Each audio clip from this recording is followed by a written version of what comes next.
அடுத்ததாக நம்ம சத்யராஜ் சார். இவரை பற்றி எனக்கு மாபெரும் கோபம் ஒன்று உண்டு. இவர் எப்படின்னு கேட்டிங்கன்னா, என்ன மாதிரி நீ நடிப்பார், அப்படிப்பட்ட ஒரு திறமை வாய்ந்த ஒரு இயக்குனர். இதில் இவர் ஒரு தனக்குத்தானே ஒரு முடிச்சு போட்டுக்கிட்டார்.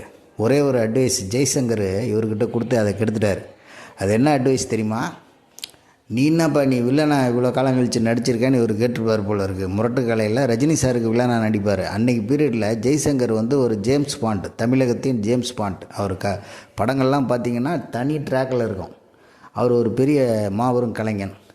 அவர் ஏதோ ஒரு ஆஃபீஸில் ஒர்க் பண்ணிவிட்டு இவ்வளோ நாள் சம்பளம் வாங்கி பென்ஷன் ஆகிருப்பேன். சினிமா துறையில் நமக்கு இப்படி எங்கே போனாலும் ஒரு சேர் டேபிளில் போட்டு ரூம்பை கொடுத்து ராஜமரியாதை யார் கொடுப்பா?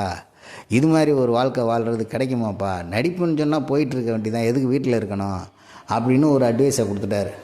தன்னுடைய புத்தியும் வேலை செய்யாமல் அவருடைய அட்வைஸை ஏற்றுக்கிட்டு அதுக்கப்புறம் இவர் கண்ட கேரக்டர்லாம் நடிக்க ஆரம்பித்து நம்பர் 1 வரிசையில் ரஜினி, கமல், சத்யராஜன் இருக்க வேண்டிய இடத்துல இப்போ அந்த இடத்த எப்படி ஒரு வாய்மொழி வார்த்தையால் கேட்டு தன் மனசை அப்படி மாற்றிக்கிட்டார். அதுக்கடுத்து ஒரு ஸ்டேட்மெண்ட் வேறு விட்டார். அதுதான் அதில் உள்ள பெரிய தப்பு.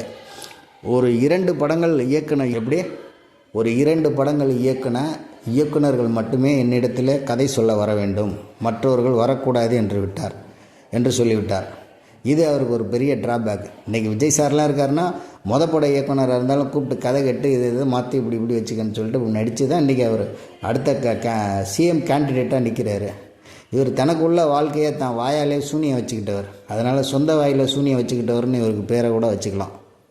இன்னொரு விஷயம் என்னென்னா, மாபெரும் கலைஞர் நம்ம மணிவண்ணன் சார், அவரோடு சேர்ந்து இவர் நண்பர். அவர் சும்மா மண்டையில் க்ரியேட்டிவிட்டியாக பொழந்து கட்டி வாழ்க்கையை கொடுத்து இவரெல்லாம் அந்த காலத்திலேருந்து கேதர் பண்ணி ஒரு ஹீரோ ஆக்கினவரே அவர் தான்.